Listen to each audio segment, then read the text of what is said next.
বাদরুদ্দিন এবং আফতাবউদ্দিন দুই ভাইকে আজকে সাবধানের লোক ভালো করে ধুলাই করে দিল বন্ধুরা।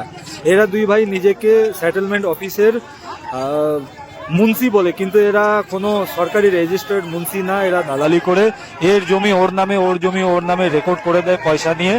আর এই জন্যই এলাকার মানুষের ক্ষোভ ছিল, আর এই ক্ষোভের বহিঃপ্রকাশ ঘটলো আজকে। এই দুই ভাইকে খুবই গণধোলাই করলো আজকে সাবধানের মানুষ। হ্যাঁ, এই ধরনের লোককে মানে এইভাবেই একটু ট্রিটমেন্ট করা উচিত।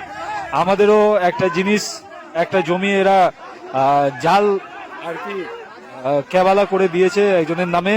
এনার এই দুই ভাইয়ের নাম দিদিকে বলো পোর্টালে এবং এসপি অফিসে, ডিএম অফিসে, সব জায়গাতে এদের নাম পাঠানো হয়েছে। একটা এরা জালিয়াতি চক্র চালাচ্ছে উত্তর দিনাজপুরে, আর এদের বিরুদ্ধে ডিপার্টমেন্টালি প্রশাসনিক ভিতরে ভিতরে আর কি একটা তদন্ত চলছে। তদন্ত যদি প্রমাণিত হয় তাহলে কিন্তু এই দুই ভাইয়ের আর কি অবস্থা খারাপ আছে। আজকে পাবলিক এদের ট্রিটমেন্ট করলো, এরপর প্রশাসন এদের ট্রিটমেন্ট করবে। এটা নতুন কোনো ঘটনা নয়, এটা অনেক মানুষের এরা করেছে। এর জমি ওর নামে, ওর জমি ওর নামে করেছে, টাকা নিয়ে একজনের জমি একজনের নামে করে দিচ্ছে, আবার ওর কাছ থেকে জমি আবার রেকর্ডের টাকা নিয়ে আবার ওর রেকর্ডটা কাটছে। এটাই ধান্দা করছে এরা দুইজনে। আজকে দেখেন সাবধানের মানুষ কিভাবে এদেরকে গণধোলাই দিচ্ছে।